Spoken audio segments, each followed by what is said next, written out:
Welcome back. I'm David Schuster, live in Washington. And I'm Tamron Hall, live in New York. In today's face-off, do harsh interrogation techniques work? Well, David, in audio tapes from his 2007 military tribunal, 9/11 mastermind Khalid Sheikh Mohammed claims he lied about Osama bin Laden because he was tortured. So was he lying then, or is he lying now? And what will it all mean in the debate on how to deal with terror detainees? Bill Press is a nationally syndicated radio talk show host, and Pat Buchanan back. Pat, a lot of our fans have been asking where you've been. He's an MSNBC political analyst. Thank you both for joining us. So, Pat, so was he lying then or is he lying now? He said he made it up. Mr. Buchanan? I think he's making this up. You think he's making it up. So you choose to believe him back then?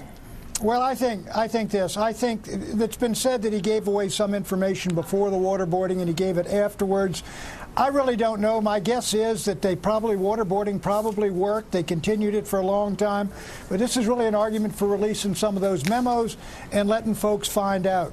Yeah, Bill, these re-released transcripts heavily blacked out some of the information. Many have criticized the Obama administration for that. So why not release more of this information so people can have an educated debate on this? Oh, look, I'm for releasing all the memos. Absolutely all the memos and all the photos. I think put them all out there. We were promised transparency, but I got to go back to KSM. So let's look at this now. We have had John McCain, who was tortured for 6 years in the Hanoi Hilton, say that he blabbed whatever he could and told all kinds of lies for them to stop the torture. And now Khalid Sheikh Mohammed says the very same thing. So you're going to believe these two guys, both of whom were tortured, or you're going to be somebody like Dick Cheney or Pat Buchanan, who have not been tortured other than sitting with me on television. Which ones are you going to believe? So, Pat, I think you believe McCain. So do we believe you, Pat, or do we believe John McCain and Khalid Sheikh Mohammed?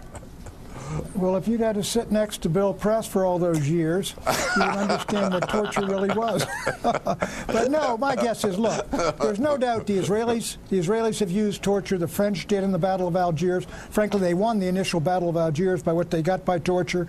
The British used it against the IRA, and our guys felt the need to use it. Here are basically, I think, good people who have used these techniques because they believe it's the only way to get that kind of information, and it's been true down through history, and it would not be used by these individuals if it were everywhere proved ineffective. Pat, let me stop you right there. When you say it's been used and it's been successful throughout history, because we know that Abu Zubaydah, who was the first one they waterboarded, he stopped talking, according to testimony under oath from Ali Hussein, who testified to Congress. They said the most valuable information that he provided came when they gave him McDonald's chicken sandwiches.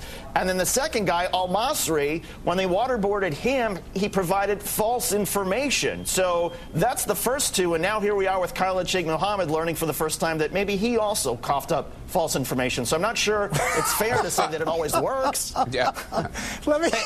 Listen, Khalid Sheikh Mohammed, he must have a direct line.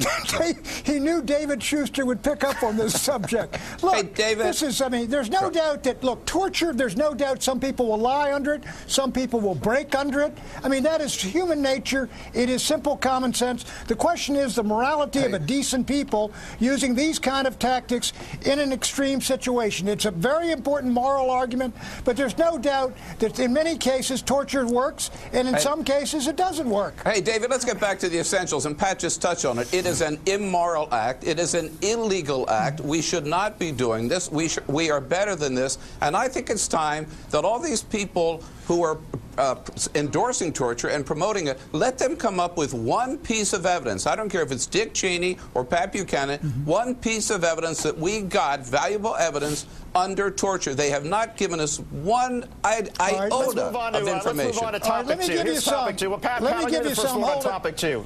We're going to move on. Here's topic two, Pat. This is David